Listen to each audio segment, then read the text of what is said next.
Hey my champions, welcome back today. तो आज हम कंटिन्यू करने वाले हैं एंड बेसिकली अब काफ़ी हद तक हमारा एंड भी होने वाला है। जो हमने टॉपिक स्टार्ट किया था बिजनेस लॉस का, companies act.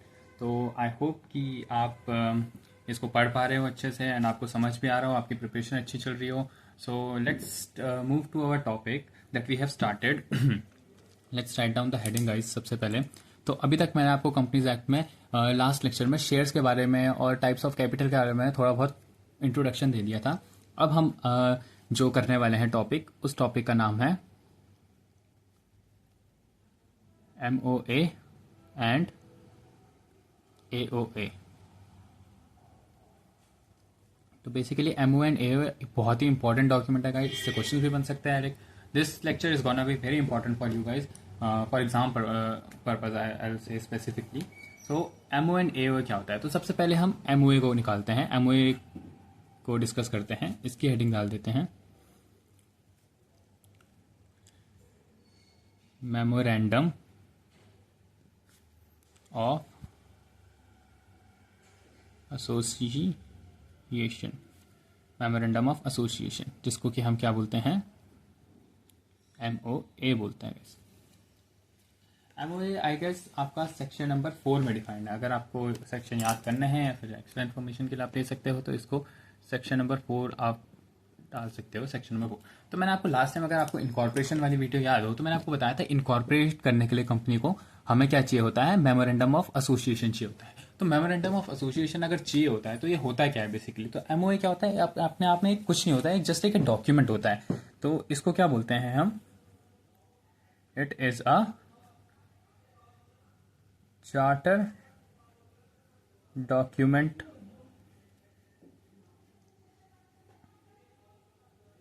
Of the company.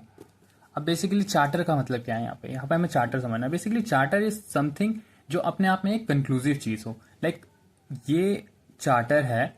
MOA क्या है? एक चार्टर डॉक्यूमेंट है, यानी MOA अपने आप में कंक्लूसिव चीज है। और किस चीज को कंक्लूड कर रहा है? That company is being incorporated, या फिर कंपनी के ऑब्जेक्टिव्स एंड क्या है, rules and regulations like outsiders के लिए, उस चीज को क्या कर रहा है? एक अगर इसका मैं एग्जैक्ट हिंदी वर्ड आपको बताऊं तो आपको समझ आए, तो अधिकरण पत्र इसको बोलते हैं। चार्टर डॉक्यूमेंट, डॉक्यूमेंट इज पत्र एंड अधिकरण। तो बेसिकली चार्टर डॉक्यूमेंट क्या है? अपने आप में एक डॉक्यूमेंट है। मेमोरेंडम एक अपने आप में एक डॉक्यूमेंट है जो कि क्या करता है? कंपनी के कुछ इंपॉर्टेंट क्लॉजेस को या इंपॉर्टेंट रूल्स एंड रेगुलेशंस को क्या करता है? कंटेन करता है। और ये रूल्स एंड रेगुलेशंस आउटसाइडर्स के लिए होते हैं, बेसिकली आउटसाइड को गवर्न करने के लिए या गाइड करने के लिए। ठीक है ना? आप इसको एक और पॉइंट में देता हूं आपको, जहां से और स्पेसिफाई होगा आपको। It defines it's constitution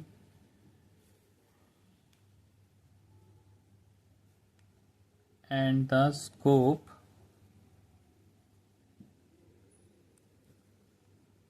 of the powers of the company with which it has been established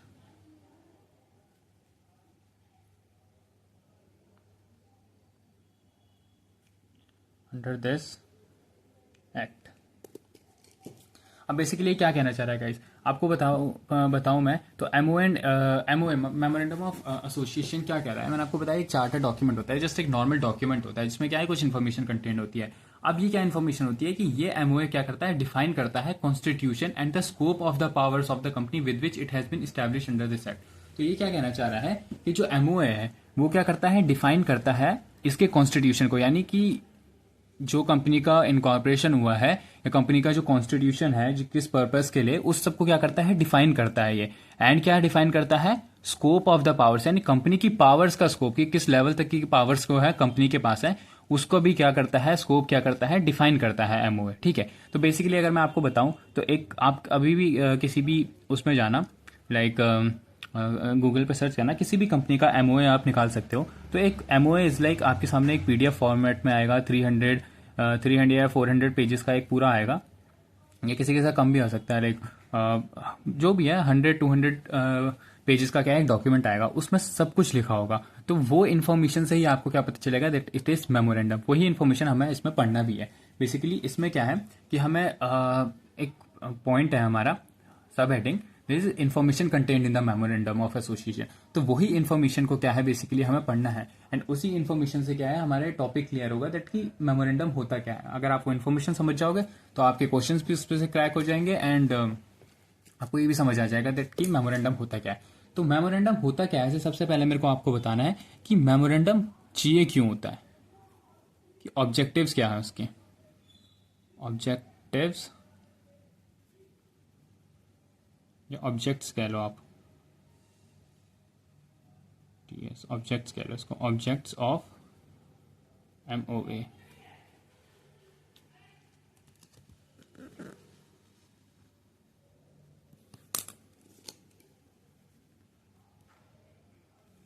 objects of MOA में आप सबसे पहले लाइक अगर मैं आपको बताऊं कि आप इसमें मोटा मोटा क्या लिख सकते हो,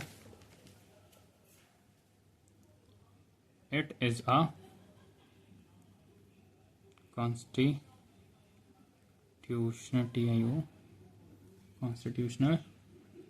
document for registration of company. तो बेसिकली आपको पता है कि हमें अगर हमारा इंडिया को भी देखा जाए तो अगर इंडिया को चलाना है तो इंडिया का क्या गवर्न करता है, कॉन्स्टिट्यूशन चाहिए होता है बेसिकली। तो यही क्या है, एक ऐसा कॉन्स्टिट्यूशन डॉक्यूमेंट है। जैसे इंडिया को एक कंट्री का भी एक कॉन्स्टिट्यूशन होता है, वैसे एक कंपनी का क्या है, एक कॉन्स्टिट्यूशनल डॉक्यूमेंट है। किस चीज के लिए चाहिए होता है, ये रजिस्ट्रेशन ऑफ द कंपनी के, रजिस्ट्रेशन ऑफ द कंपनी के लिए चाहिए होता है। तो आई होप आपको ये पॉइंट समझ आ गया होगा। नेक्स्ट चीज क्या है, MOA contains the object of its incorporation। जो MOA है वो क्या करता है, उसके अंदर होती हैं चीजें क्या, ऑब्जेक्ट्स को लेकर के। उसके अंदर क्या होता है, ऑब्जेक्ट्स होता है कि कंपनी किसके लिए इनकॉर्पोरेट हुई है, कंपनी फॉर्म किस चीज के लिए हुई, किस पर्पज के लिए फॉर्म हुई है। This is called as MOA। मतलब MOA में ये सारी चीजें होती हैं, ये ऑब्जेक्ट्स होते हैं, ये पॉइंटर्स होते हैं कि कंपनी किस लिए बनी है। तो MOA ये इन्फॉर्मेशन भी कंटेन करता है।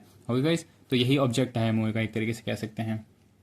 और क्या है, ये क्या है, it is a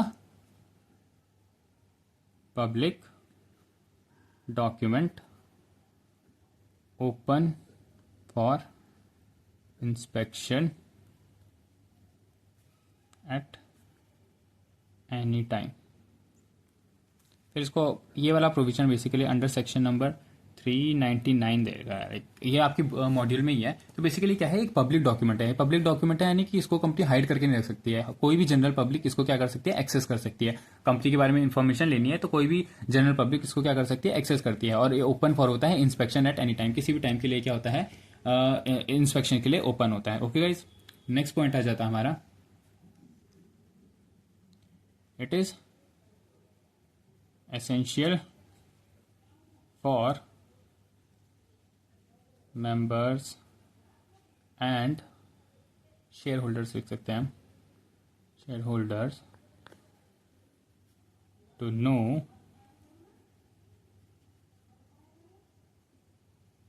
how the company is utilizing their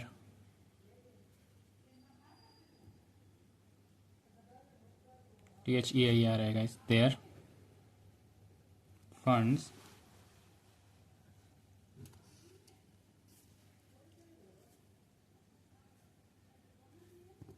basically क्या है, अब आपको पता है आप कंपनी को क्या दे रहे हो, पैसा दे रहे हो। तो आपके लिए बहुत इंपॉर्टेंट हो जाता है ना कि यार आप समझो कि कंपनी कहाँ मेरा फंड यूज कर रही है। तो वही ऑब्जेक्टिव समझने के लिए क्या होता है, MOA जरूरी होता है। बेसिकली MOA में ही लिखा होता है कि कंपनी क्या काम करने वाली है, और वो अगर नहीं लिखा है MOA में तो कंपनी वो काम नहीं कर सकती है, ऐसा होता है। तो अब अगर आप कंपनी को पैसा दे रहे हो तो कंपनी उस पैसे से कुछ काम करेगी। तो आपके लिए बहुत असेंशियल है कि यार आप समझो कि मैं ये पैसा दे रहा हूँ तो ये पैसा जा कहाँ रहा है, कंपनी कहाँ यूटिलाइज कर रही है। क्योंकि आप में भी इतनी अंडरस्टैंडिंग है कि अगर आपको इलीगल पर्पस दिख रहा है या फिर कोई फ्रॉड वाली चीज दिख रही है तो आप उसमें पैसा नहीं लगाओगे। तो यही सिंपल यही है कि एक पर्सन के लिए बहुत एसेंशियल है मेंबर्स और शेयर होल्डर्स के लिए कि वो जाने या फिर अंडरस्टैंड करें कि how company is utilising their funds, वो कंपनी अपने फंड्स को कहाँ यूटिलाइज कर रही है, कैसे यूटिलाइज कर रही है। तो वो चीज़ की इन्फॉर्मेशन भी कहाँ मिलेगी आपको, एमओए में मिल जाएगी। तो एमओए ये सारी ऑब्जेक्टिव्स होते हैं बेसिकली। एमओए इन सब चीज़ों में क्या करता है, हेल्प करता है एज अ कंपनी की, इन चीज़ों में हेल्प करता है। अब मेरे को आपको इस चीज़ में बताना है दैट कि एमओए के अंदर इन्फॉर्मेशन क्या होती है या फिर कंटेंट्स ऑफ द एमओए क्या होते हैं। यही क्या है गाइज, आपको बहुत ही इंपॉर्टेंट टॉपिक है एंड इसी में से कहीं ना कहीं क्वेश्चन भी बन सकते हैं। तो मैं आपको लेकर के चलता हूँ यहाँ पे कंटेंट्स ऑफ एमओए।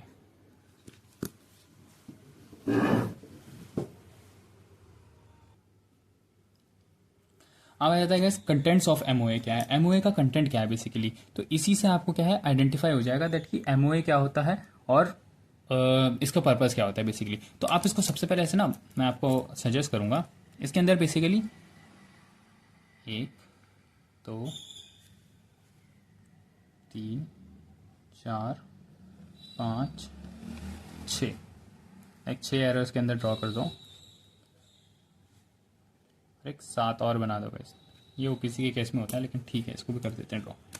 और इसके अंदर लिख देते हैं दैट इसमें क्या क्या इन्फॉर्मेशन होती है। सबसे पहले यहाँ पे डाल देते हैं नेम क्लॉज, फिर रजिस्टर्ड ऑफिस क्लॉज। मैं इसको आपको अच्छे से एक्सप्लेन करूँगा, जस्ट एज अ चार्ट की फॉर्म में दे देता हूँ सो दैट आप इसको ईजिली अंडरस्टैंड कर पाओ। फिर रजिस्टर्ड ऑफिस क्लॉज, देन इसमें क्या आता है object clause,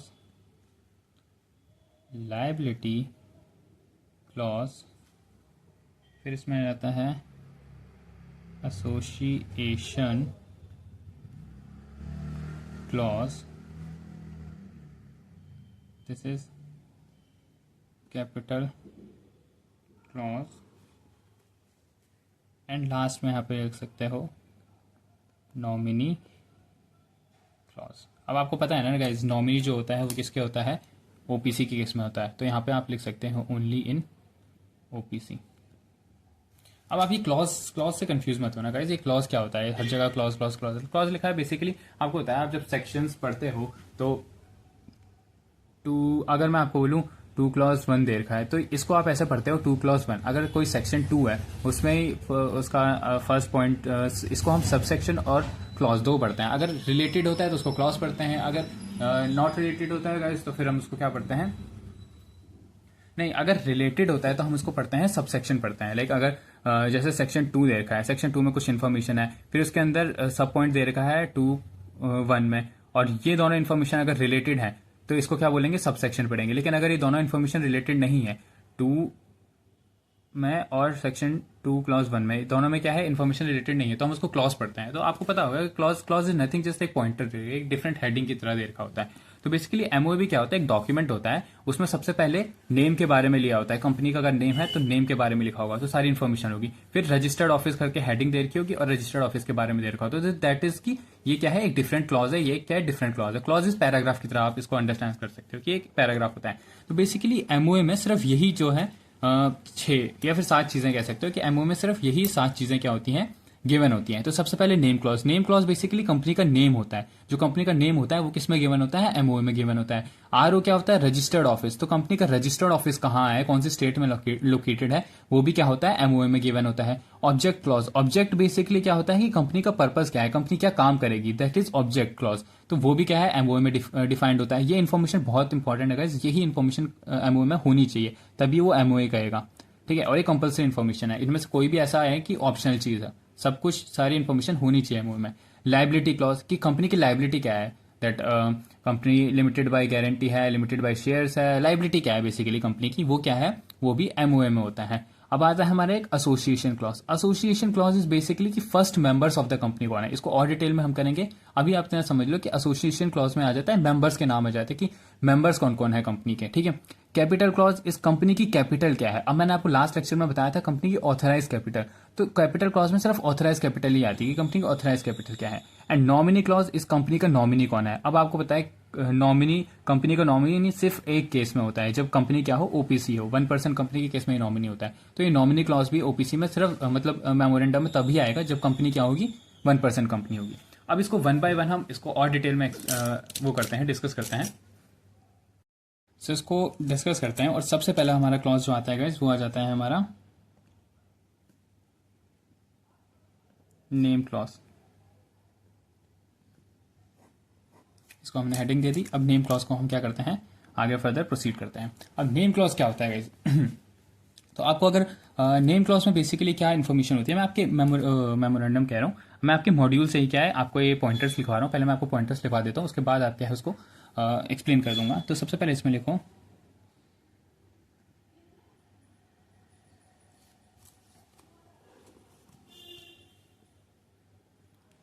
the name of the company with the last word limited in case of public company or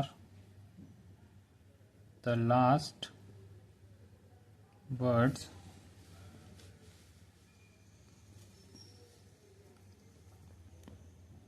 private limited in case of private company। Okay guys, और यहाँ पे आप ये भी लिख सकते हो, this clause is not applicable for section 8 company. Basically section 8 company पे एप्लीकेबल नहीं होता है। ओके, और इसमें एक और पॉइंट में आपको अगर चाहते हो आप इसको एक्सटेंड करना तो लिख सकते हो, common company name must and with the word limited।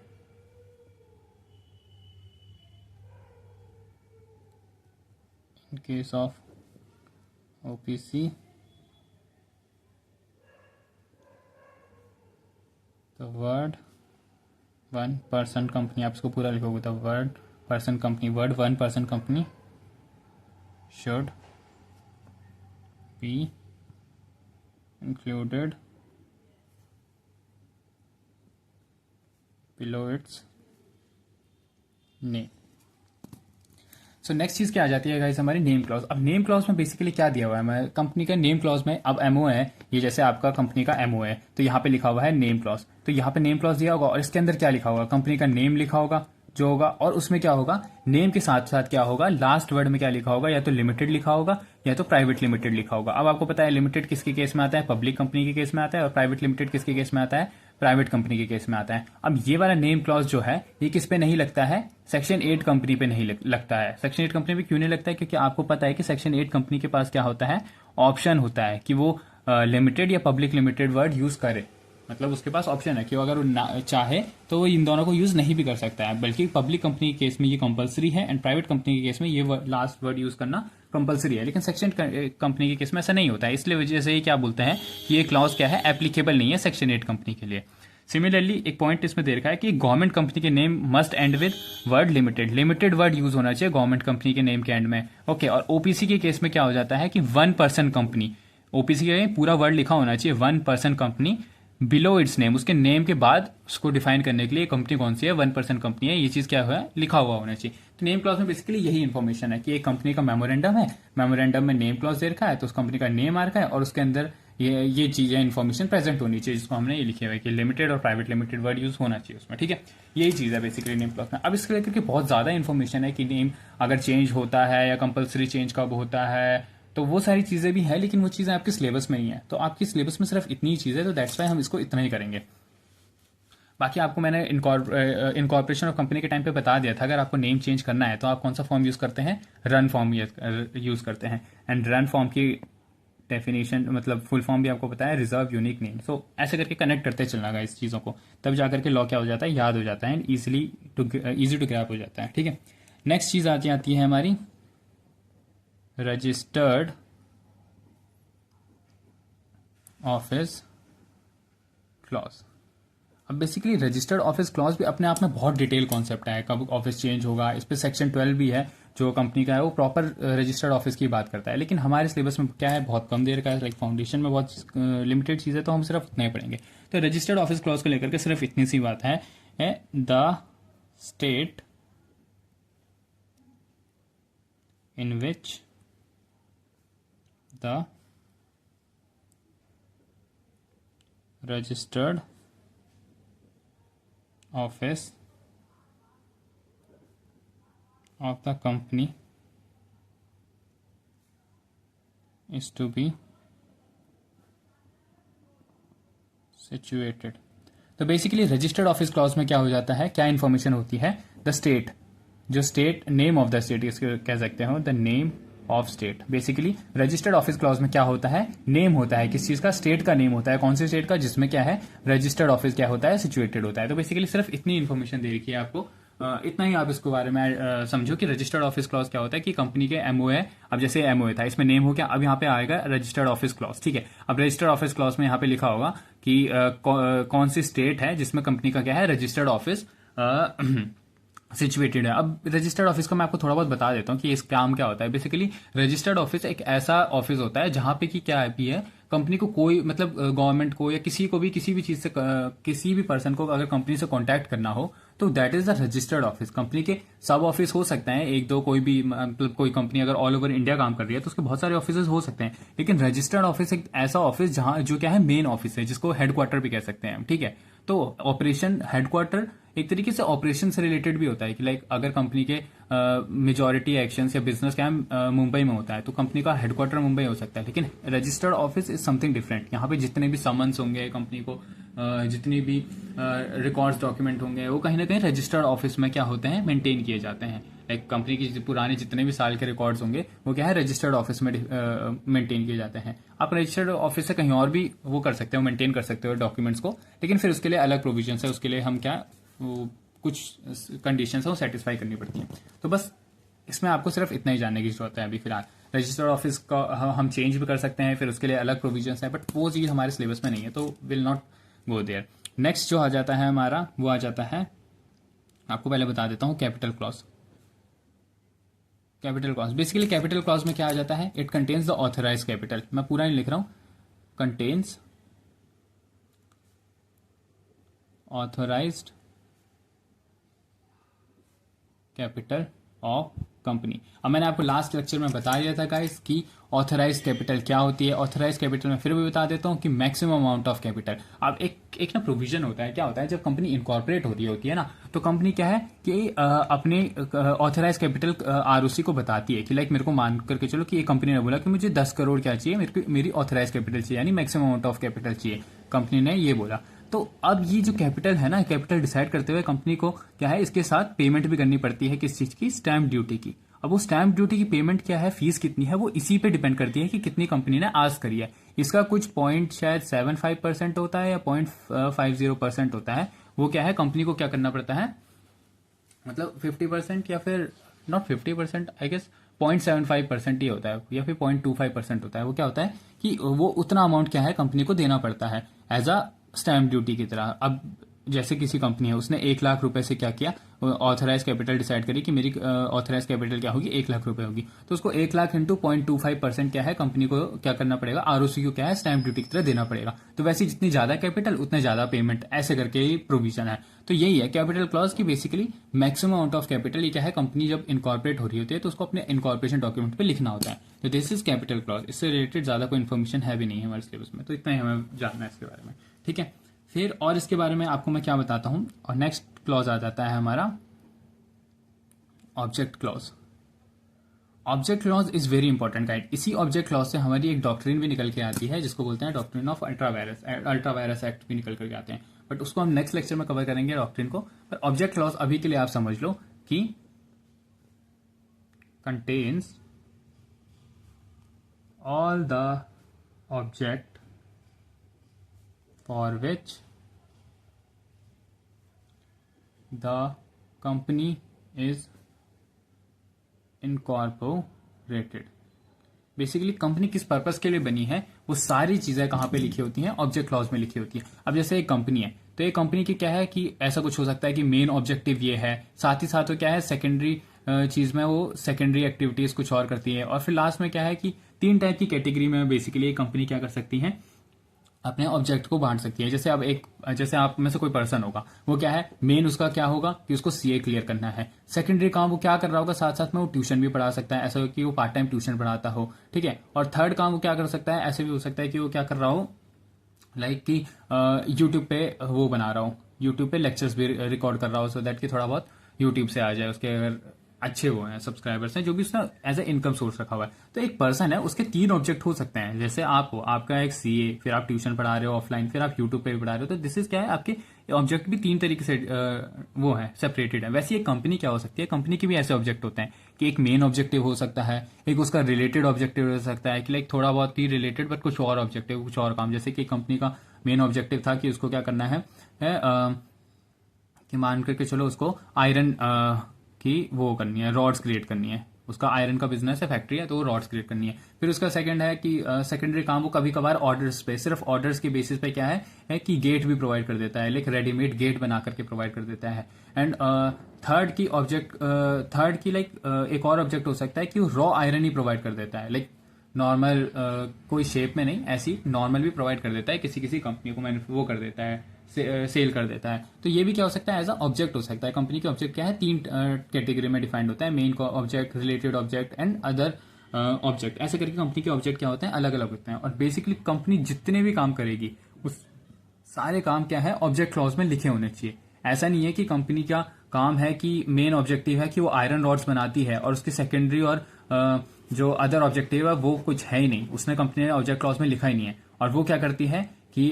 Gate बना करके, स्टील गेट बना करके किसी को वो कर देती है, ट्रांसफर कर देती है, किसी को बेच देती है। तो ये क्या है कि ये ऑब्जेक्ट से बाहर हो गया उसका, क्योंकि ये चीज उसके उसमें था ही नहीं। प्रोसेस्ड आयरन के चीज बेचना ये उसके क्या है ऑब्जेक्ट में नहीं लिखा होता। दिस इज कि ऑब्जेक्ट के बाहर के काम कर रही है कंपनी, और ऑब्जेक्ट के बाहर जो काम करते हैं उसी को बोलते हैं अल्ट्रा वायरस। ये वायरस वाले एक्ट है, इनको नहीं करना है कंपनी को। तो इसका भी अलग प्रोविजन है, उस पर हम बाद में डिस्कस करेंगे। बट यही है कि कंपनी जो भी काम करेगी वो काम क्या है उसके ऑब्जेक्ट क्लॉज में लिखे होने चाहिए। ऑब्जेक्ट इज बेसिकली उसका पर्पस क्या है, object for which the company is incorporated, main काम क्या है, कंपनी इनकॉर्पोरेट किस लिए हुई है, वो सारी चीजें ऑब्जेक्ट क्लॉज में होती है। और इसमें सारी इन्फॉर्मेशन होनी जरूरी है होती है गाइस, नहीं तो वो क्या हो जाता है अल्ट्रा वायरस एक्ट बन जाते हैं अगर इसके बाहर का कोई भी काम करेगी कंपनी। ठीक है, अब मैं आपको लेकर के चलता हूं एसोसिएशन क्लॉज में। नेक्स्ट क्लॉज जो आ जाता है हमारा वो आ जाता है एसोसिएशन क्लॉज। अब एसोसिएशन क्लॉज बेसिकली क्या होता है, यहाँ पे अगर मैं आपको थोड़ा सा नोटिंग भी दे दूं इसकी, तो contains the name of first members and shares taken by them. Basically क्या होता है, अब आपको पता है ना, जैसे एक कंपनी इनकॉर्पोरेट हुई, तो कंपनी इनकॉर्पोरेट हुई तो उसको ये एमओए का करके क्या था डॉक्यूमेंट था। तो इस डॉक्यूमेंट पे क्या है कुछ पर्सन साइन करेंगे। अब आपको पता है एक प्राइवेट कंपनी स्टार्ट करने के लिए 2 पर्सन चाहिए, ठीक है। एक पब्लिक कंपनी स्टार्ट करने के लिए कितने 7 पर्सन चाहिए। तो यही अब एक कंपनी मान लो एक ये कंपनी थी, ये कंपनी क्या है एक पब्लिक कंपनी है, और ये कंपनी पब्लिक कंपनी क्या हुई इनकॉर्पोरेट हुई। इसको मैं आपको नेक्स्ट पेज पे लेकर के चलता हूँ।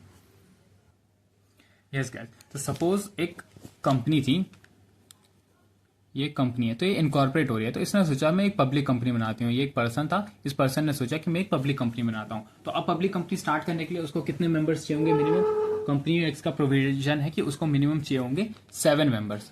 ठीक है गाइस, 7 मेंबर्स, ठीक है 7 मेंबर्स, ओके गाइस। तो 7 लोग चाहिए होगा। तो इसने सोचा कि यार मेरे पास क्या है, मेरे फ्रेंड्स वगैरह हैं, तो इसने टोटल 10 मेंबर्स को क्या किया, 10 लोगों को लेकर के आया और बोला कि हम कंपनी स्टार्ट कर रहे हैं तो आप इसमें मेंबर बन जाओ। तो ये जो 10 मेंबर्स हैं जो इनिशियली है, ठीक है, ये अलग हो गया कि इन्होंने कंपनी को क्या है स्टार्ट किया। अब इन 10 मेंबर्स ने कंपनी को स्टार्ट कर दिया। अब कंपनी स्टार्ट हो गई, काम वाम करने लगी, फिर इसके जो शेयर्स इश्यू हुए मार्केट में, तो तब इसके क्या है, शेयर्स भी परचेज हो गए। तो अब इसके कितने हो गए हैं, 3,000 मेंबर्स हो गए हैं। ये बहुत बड़ी कंपनी बन गई है। अब इसके क्या है, 3,000 मेंबर्स हो गए हैं। ठीक है, तो अब टोटल कितने हैं, 3,000 मेंबर्स हैं। पहले स्टार्टिंग में कितने मेंबर्स थे, 10 मेंबर्स थे।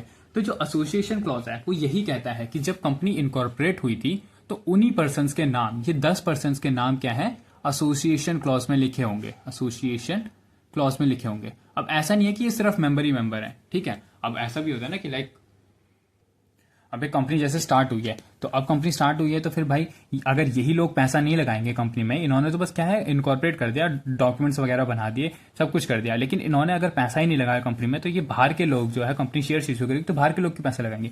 तो क्या होता है कि इनके लिए भी एक प्रोविजन होता है कि इनको कुछ ना कुछ शेयर्स खरीदने पड़ते हैं। तो मान लो इन्होंने क्या किया, एक एक शेयर्स खरीद लिया, एक शेयर ईच, इन्होंने एक एक शेयर खरीद लिया। ठीक है, 10 मेंबर्स ने एक एक शेयर सबने ले लिया। तो यही इंफॉर्मेशन की एक एसोसिएशन क्लॉज में क्या क्या इन्फॉर्मेशन होती है कि सबसे पहले जो इनिशियल मेंबर्स जो हैं उनका नाम, और जो इन्होंने शेयर्स ले रखे हैं, बेसिकली इनको भी लेना पड़ेगा ना, तभी जाके बाहर वालों को ट्रस्ट आएगा कि यार, बाहर वाले भी तो ये सोचेंगे ना कि यार इन लोगों ने पैसा लगाया है इसमें, तभी जा करके ये, ऐसा नहीं है कि ये खुद पैसा नहीं लगा रहे और हमारा पैसा लगवा रहे हैं। तो इसीलिए इनको भी क्या है, थोड़ा बहुत पैसा लगाना पड़ता है। तो एक एक शेयर्स मान लो इन मेंबर्स ने खरीद लिया। तो एसोसिएशन क्लॉज में यही आता है कि ये फर्स्ट मेंबर्स जो है, इनका नेम, इनका नहीं आएगा जो बाद के ऐड हुए हैं, जो स्टार्टिंग में थे उनका नेम आएगा, एंड जो इन्होंने शेयर्स खरीदे हैं वो वाली चीज आएगी। तो ये दोनों चीज किस में आ जाती है, एसोसिएशन क्लॉज में आ जाती है। ओके गाइस, अब हमारा इसमें नेक्स्ट क्लॉज जो आ जाता है वो आ जाता है लायबिलिटी क्लॉज। लायबिलिटी क्लॉज क्या होता है बेसिकली, अब लायबिलिटी क्लॉज के पहले मैं आपको थोड़ी बहुत नोटिंग दे देता हूं, उसके बाद आप लिख सकते हो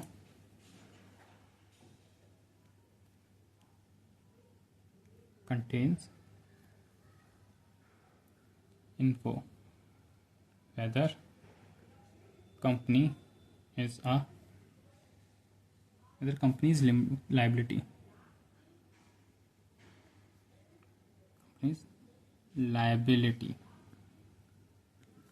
is limited और अनलिमिटेड, कि कंपनी की लाइबिलिटी क्या है गाइस, कि कंपनी की लाइबिलिटी अनलिमिटेड है या लिमिटेड है। तो ये इन्फॉर्मेशन क्या होती है, कंपनी की लाइबिलिटी क्लॉज में होती है। और इसमें क्या क्या इन्फॉर्मेशन होती है, in case of company limited by share, इसमें आ जाता है liability of members, amount and paid if any. Okay,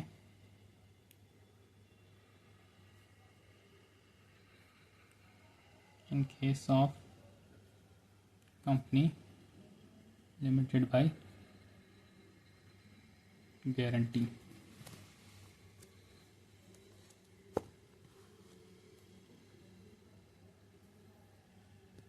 the amount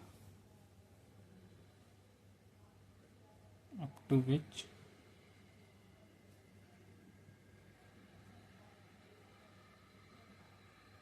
each member undertakes to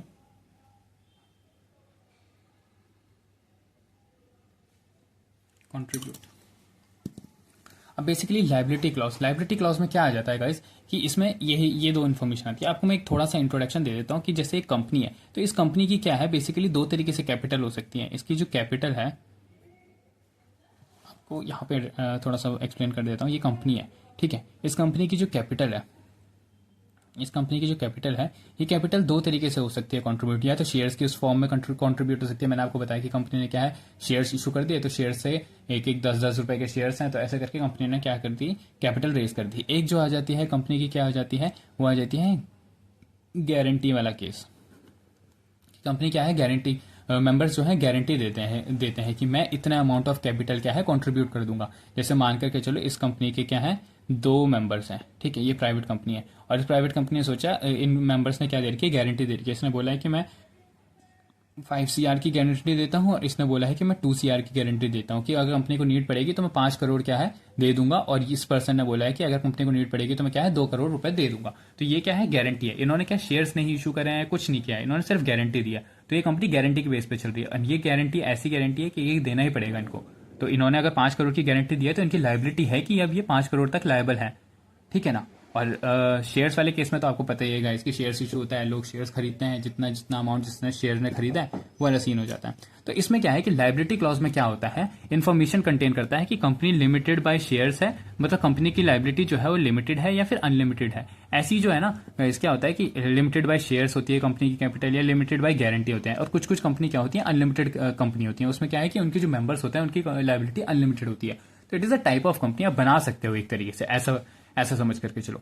तो कंपनी की लाइबिलिटी लिमिटेड है या अनलिमिटेड है वो किसमें, लाइबिलिटी क्लॉज में लिखा होगा, ठीक है। अब लाइबिलिटी क्लॉज में और क्या होता है कि जो कंपनी लिमिटेड बाय शेयर्स है, कंपनी जिनकी लाइबिलिटी क्या है लिमिटेड बाय शेयर्स है, उसमें हमें क्या इन्फॉर्मेशन देनी है कि लाइबिलिटी ऑफ द मेंबर्स क्या है एंड अमाउंट अनपेड। अब मैंने आपको बताया था ना कि लास्ट में एक शेयर्स है, शेयर को किस किस के फॉर्म में, application money, allotment money, last lecture में मैंने आपको ये सब बताया था। तो वही कि अमाउंट अनपेड, कि अगर कोई भी किसी पर्सन ने शेयर ले रखा है तो उसमें कितना अमाउंट अनपेड है, तो वो वाली इन्फॉर्मेशन भी किस में देनी पड़ती है, हमें लाइबिलिटी क्लॉज में देनी पड़ती है। किसके केस में, लिमिटेड बाय शेयर्स के केस में। अगर कंपनी क्या है, कंपनी लिमिटेड बाय गारंटी है। अब लिमिटेड बाय गारंटी मैंने आपको एक केस बताया कि कंपनी की लिमिटेड बाय गारंटी में पर्सन क्या कहते हैं, गारंटी दे देते हैं अमाउंट तक की।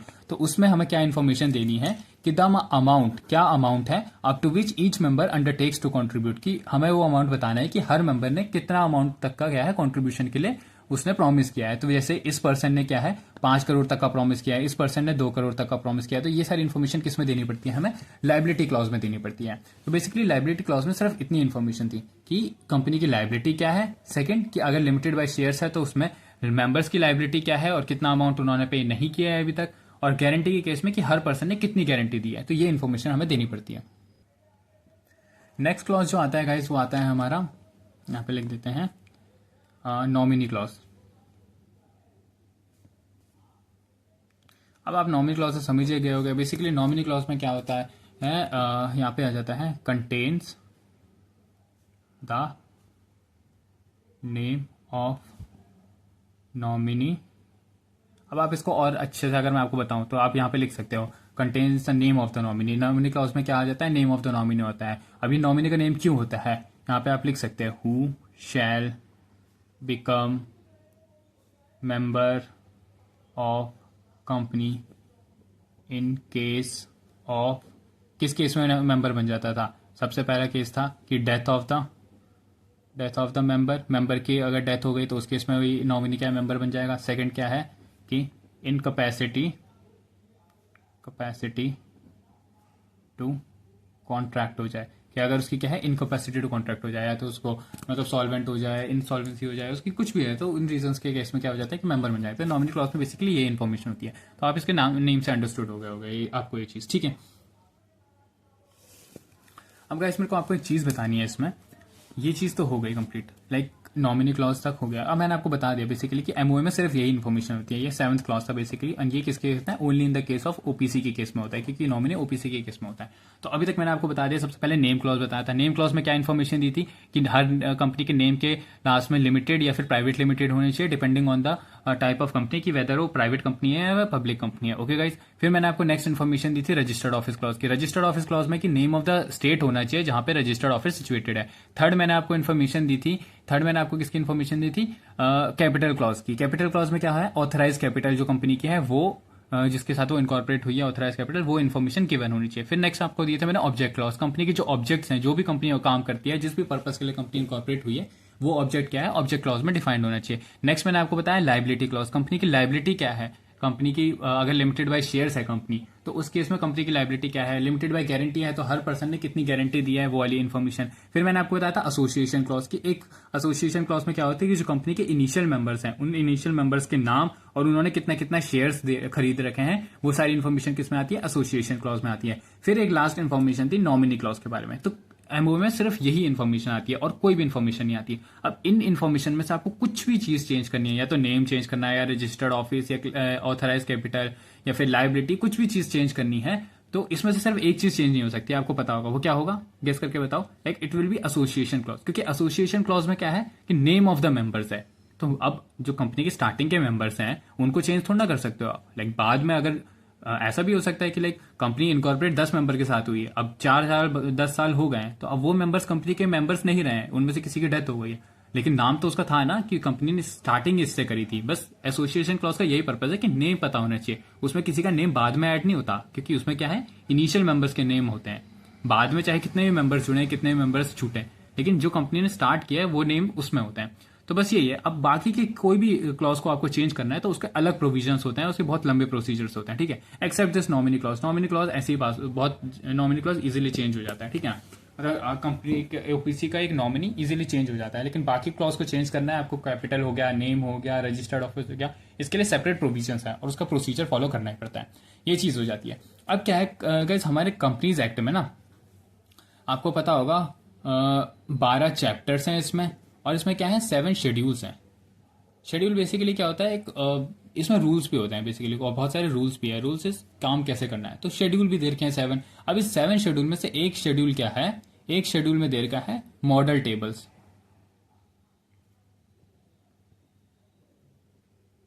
अब ये मॉडल टेबल क्या है बेसिकली आपको मैं बताता हूं। तो जैसे इसकी है टेबल नंबर ए, आपको मैं बता देता हूं। ऐसे क्या है, table A, B, C, T, ई, ऐसे करके 5 टेबल हैं, ठीक है। अब 5 टेबल में कुछ ना कुछ इन्फॉर्मेशन दे रखी है। 5 टेबल में क्या है, बेसिकली एक एमओए ड्राफ्ट करके दे रखा है। टेबल ए में भी एक एमओए है, टेबल बी में भी एक एमओए है, सी में भी एमओए है, डी में भी एमओए है, और ई में भी एमओए है। अब मैंने आपको बताया ना कि अगर आपको कंपनी का एमओए बनाना है तो उसमें क्या क्या है, ये सारे पॉइंटर्स डालने पड़ेंगे, जो जो हमने अभी पॉइंट पढ़े। नेम क्लॉज डालना पड़ेगा, रजिस्टर्ड ऑफिस क्लॉज डालना पड़ेगा, कैपिटल क्लॉज डालना पड़ेगा, ऐसे करके सारी इन्फॉर्मेशन डालनी पड़ेगी। तो अब वो होगा आपका एमओए। तो अब किसी पर्सन को बनाना है तो अपने हिसाब से बना ले, लेकिन अगर किसी पर्सन को कॉपी पेस्ट करना है, उसको ज्यादा मेहनत नहीं करनी, तो वो क्या है, इन्हीं में से ये जो टेबल दे रखे हैं एमओए के टेबल्स हैं, ये एमओए है, यहाँ पे एक ड्राफ्ट दे रखा है एमओए का, एक एमओए दे रखा है। तो टेबल ए में एक एमओए है, बी में एक एमओए है, तो पर्सन अपने हिसाब से उसको जो सूट करता है वो इनमें से कोई भी एक एमओए चूज कर सकता है। तो अब मैं आपको बताऊं तो टेबल ए में कौन सा एमओए दिया हुआ है। टेबल ए में गिवन है कंपनी लिमिटेड बाय शेयर्स। तो अगर कोई कंपनी लिमिटेड बाय शेयर्स है, यानी उसकी कैपिटल लिमिटेड बाय शेयर्स है, उसमें क्या, उसकी कैपिटल कैसी है, शेयर्स के बेस पे बनी हुई है, तो उसके इसमें क्या है, वो पर्सन अगर उसको एमओए नहीं बनाना है तो क्या है, टेबल ए को चूज कर लेगा।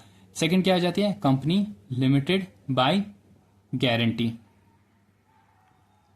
कंपनी क्या है, लिमिटेड बाय गारंटी है, नॉट हैविंग शेयर कैपिटल, कि कंपनी की कैपिटल क्या है, गारंटी के उस पे है, मतलब शेयर कैपिटल वाली नहीं है, तो not having share capital.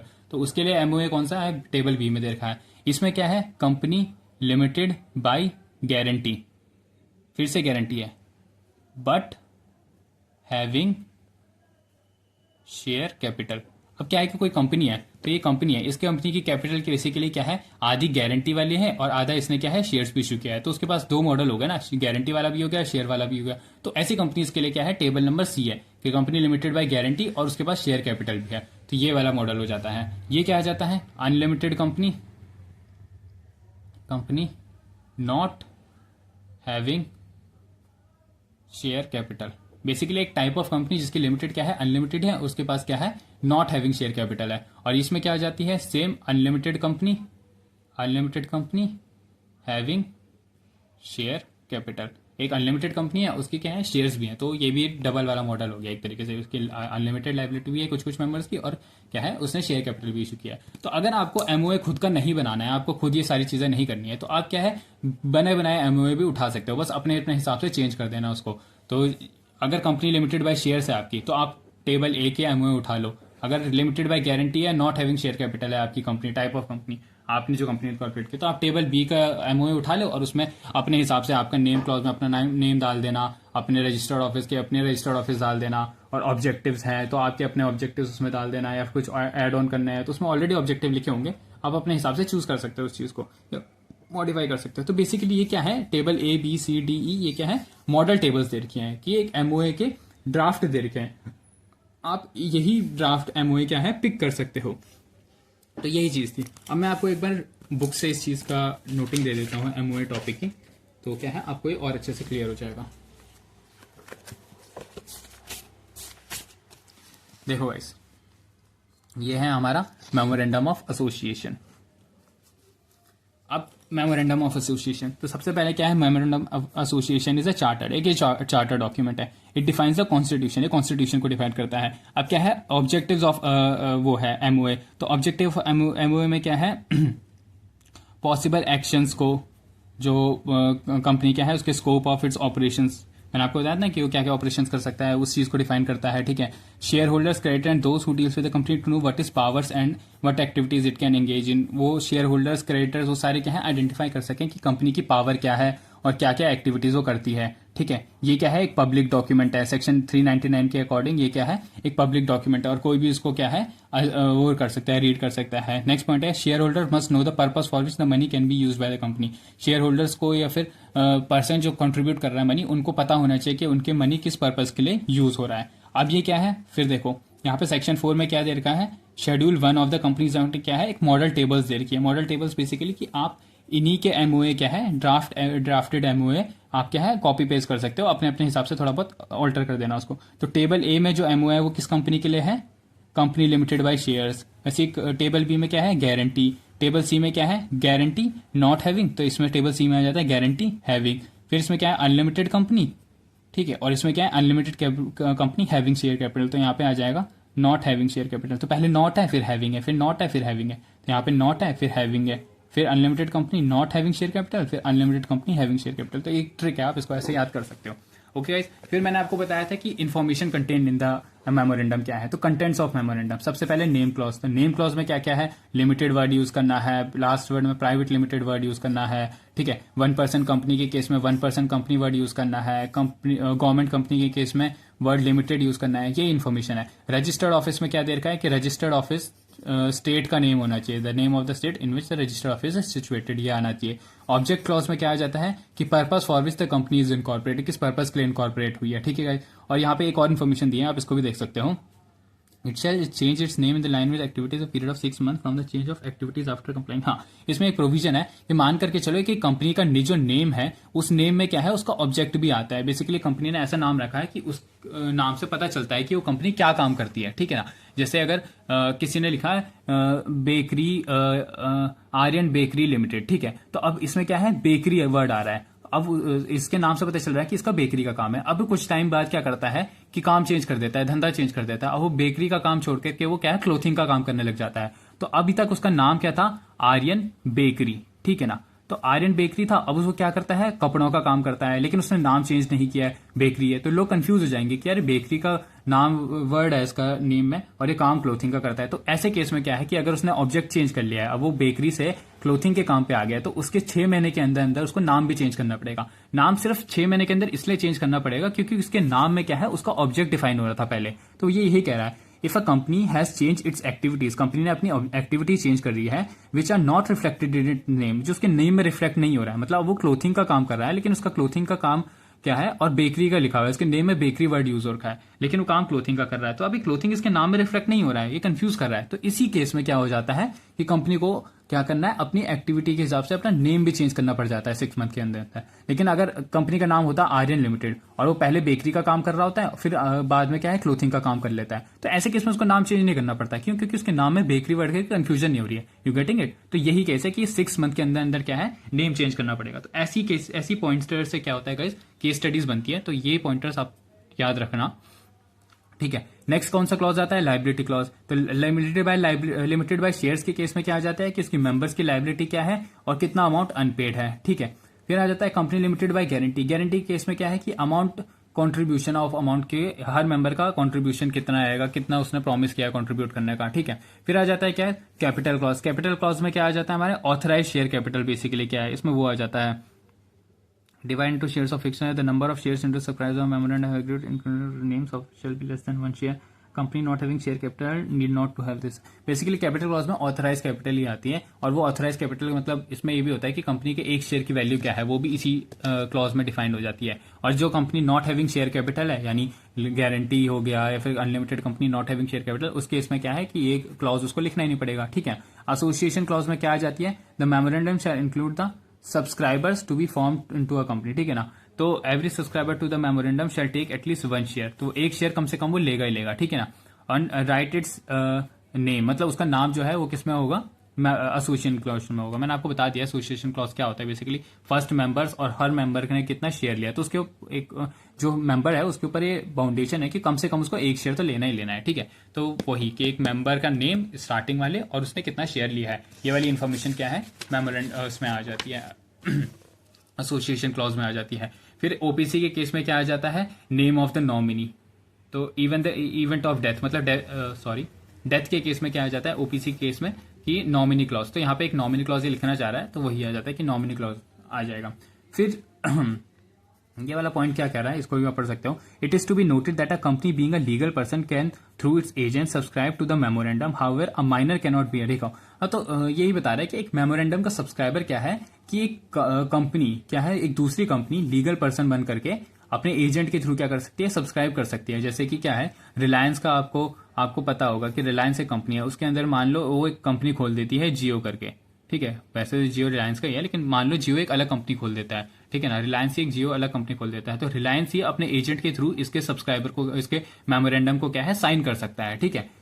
Reliance खुद अपना एक एजेंट रख करके जियो के मेमोरेंडम को क्या कर सकता है, साइन कर सकता है। लेकिन जो एक माइनर है, यहां से भी केस स्टडी बन सकती है गाइस, एक minor can not be a signatory to the memorandum, वो मेमोरेंडम में क्या है, साइन नहीं कर सकता है। यानी कि वो शेयर्स ले सकता है, उसके बेनिफिट के लिए कोई उसके नाम पे शेयर्स दे दे, वो अलग बात है, लेकिन वो मेमोरेंडम में साइन नहीं कर सकता है, ठीक है गाइस। और अगर कोई उसका गार्डियन जो है वो माइनर का, वो क्या कर रहा है, उसके नाम पे मेमोरेंडम को साइन कर रहा है, तो वो अपने बिहाफ पे, ऑन हिज बिहाफ, अपने बिहाफ पे साइन कर रहा होगा, और will be the deem to have subscriber of his personal capacity, अपने पर्सनल कैपेसिटी में। मान लो कि ये माइनर है, इस माइनर का ये क्या है, गार्डियन है, तो ये गार्डियन क्या है, सोच करके कि मैं माइनर के नाम से साइन कर रहा हूं एमओए पे, लेकिन ये जो मेमोरेंडम है इस पे जो साइन किया है वो इस बच्चे का नाम करके इसकी पर्सनल कैपेसिटी में क्या है, साइन माना जाएगा।